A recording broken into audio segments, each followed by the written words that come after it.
afternoon, and thank you for joining us again at the Northeast Seafood Expo, Boston Seafood Show. This is Max Christensen, National Director of Marketing with Blue Star Foods. I'm sitting here with Neel from Wilderness Markets.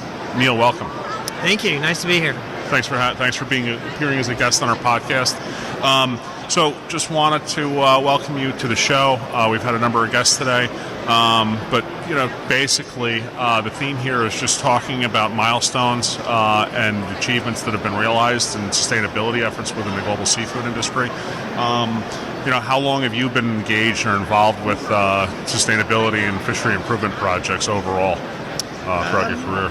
I've been involved with conservation-related investments probably for about 20 or 25 years. Okay. Fishery specifically, maybe just the last 5 or 6 years. So over the past 5 or 6 years, when your knowledge base of what the seafood industry was with regard to sustainability and versus where it is today, what are some of the major accomplishments or some of the milestones that you've seen, that have been achieved throughout the industry? I guess there's certainly a much greater awareness with regards to resource health and the threats of overfishing and pollution than there were 5 or 6 years ago.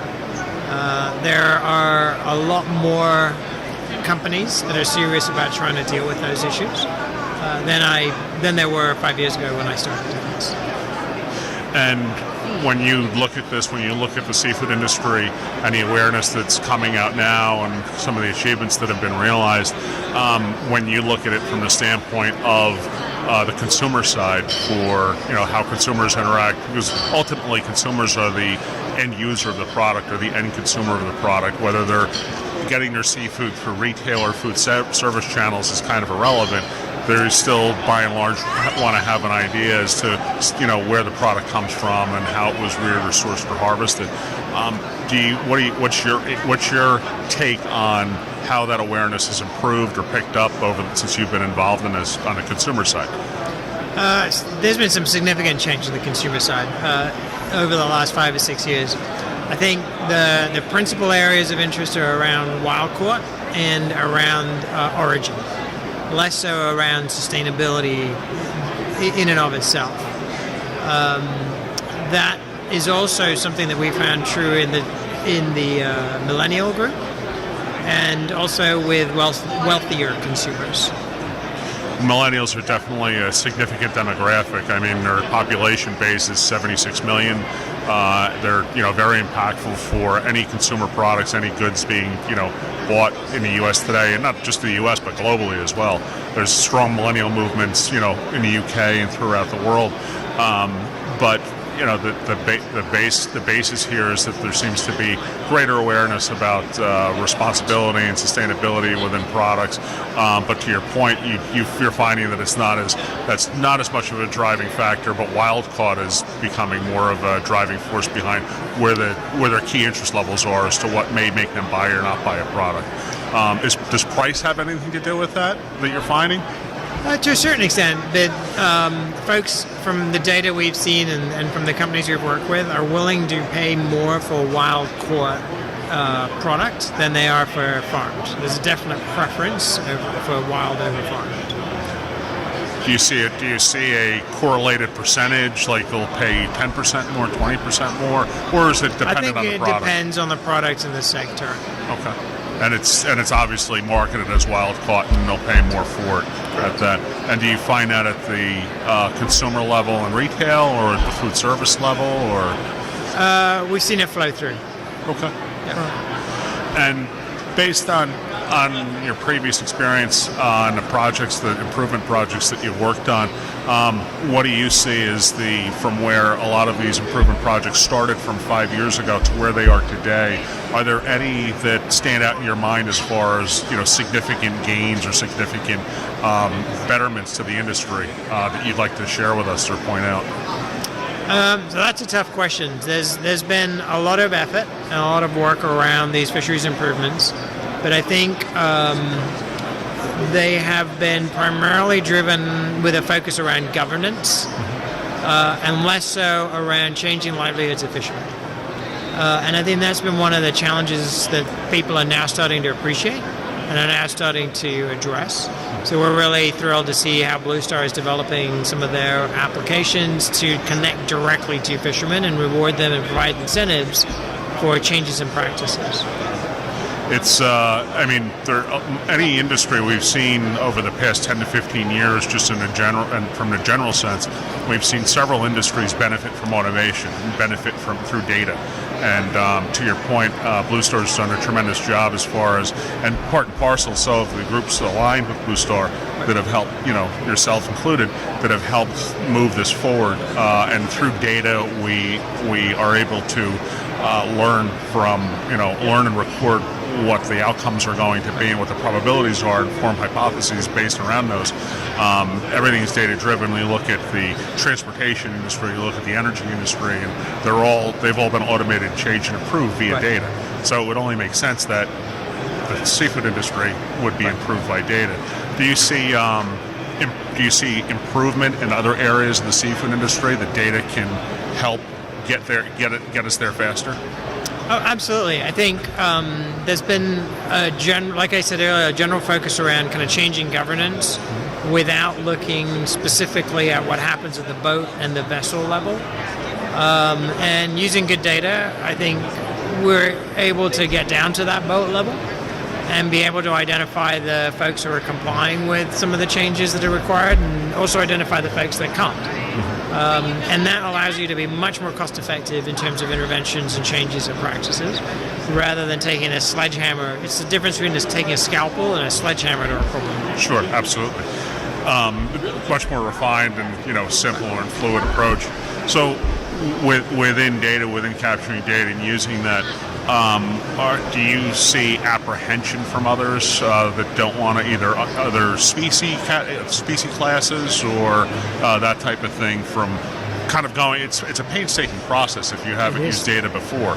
Obviously, manual systems are easy, but they're not always accurate, and they're labor intensive, they're heavy, and have a lot of friction. Data's frictionless, but you have to go through baby steps to get there. You have to small bites and build out so you have a baseline to start from. Right. Do you see? Obviously, you see this applying to other species down the road much quicker. Oh, yeah.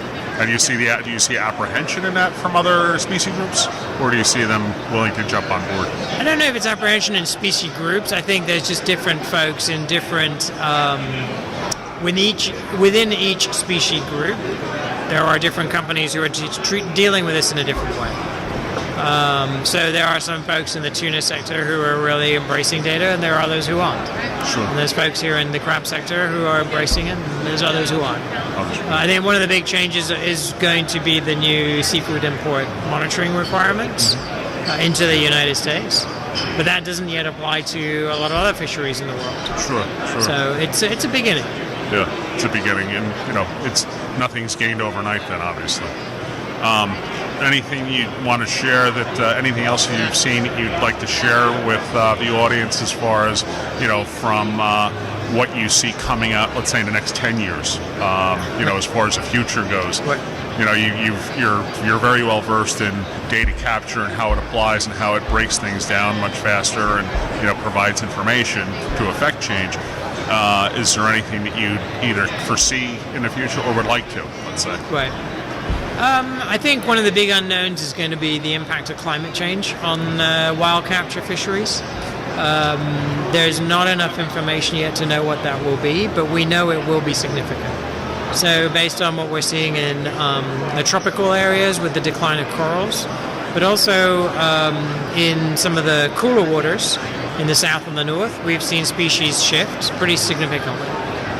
What that means for our food systems, what that means for food practices, is still completely undefined. But as we get better at gathering information about these wild systems, we should be able to manage better around them, and that's really what we'd like to see more of. Now, the climate change species shift, does that affect population within that geo area, or is it they're completely, moved off to a completely different area, or a little bit of both? A little bit of both. Depends on the different species and the geography. So, for example, in the New England area, there's a growing body of evidence that shows that cod are coming back, but they're coming back further north. Okay. They're not coming back on the old Georges Banks like they used to. Right. In the tropics, we're seeing a huge amount of coral die-off, which is resulting in the loss of a lot of those species.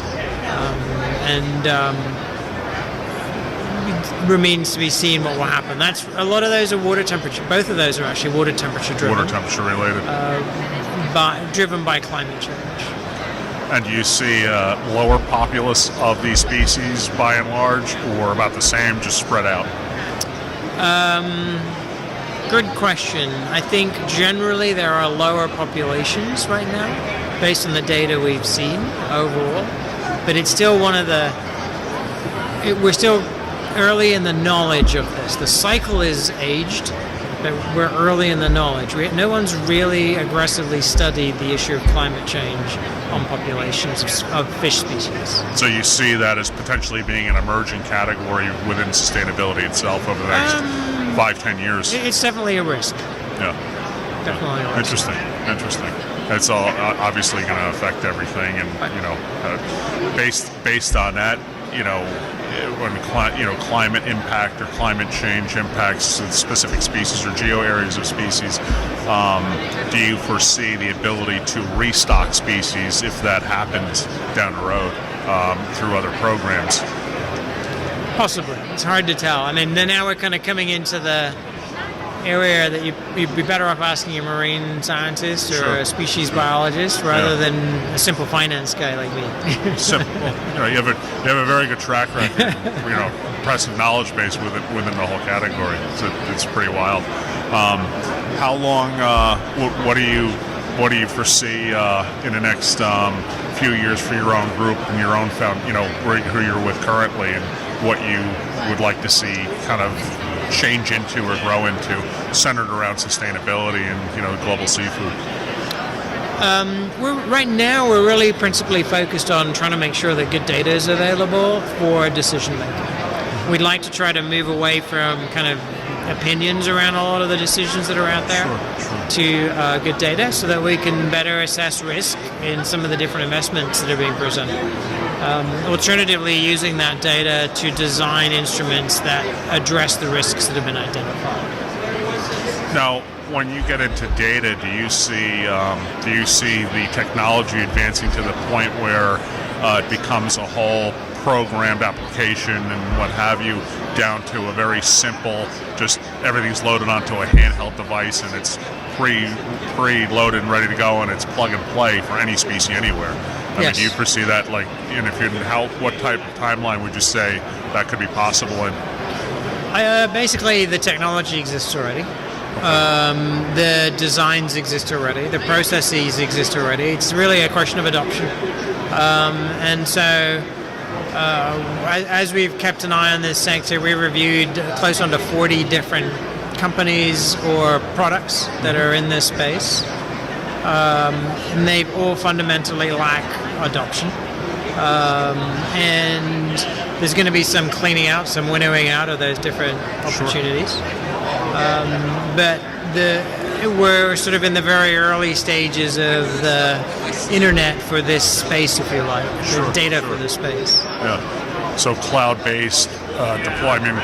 Obviously, we have our scan and demand feature, which gives traceability within blue swimming crab, scannable via QR code, enabled for QR code, and it's just a loop within our entire chain. So, just to summarize, we could see this in a couple of years being for multiple species on one application, plug and play with all the data preloaded, and it's just a matter of those harvesters, those organizations using that device. Correct. And it's ready to go. That's impressive.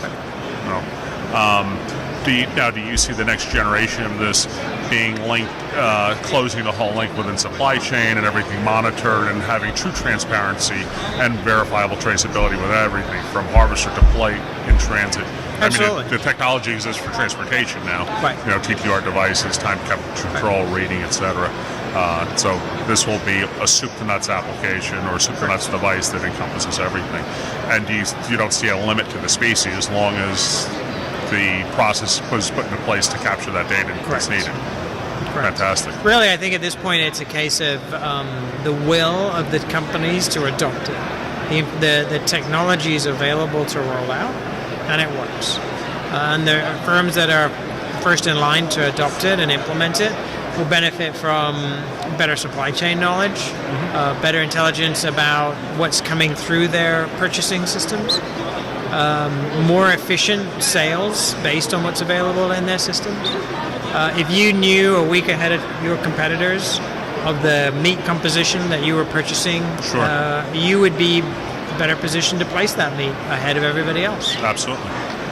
So if we are to look at this from the standpoint of, because everybody wants to know what the cost is, let's say. So if you're a $500 million importer, $500 million seafood processor, and regardless of the species, but what would you guess the cost to implement such a device for a company that's never done anything before?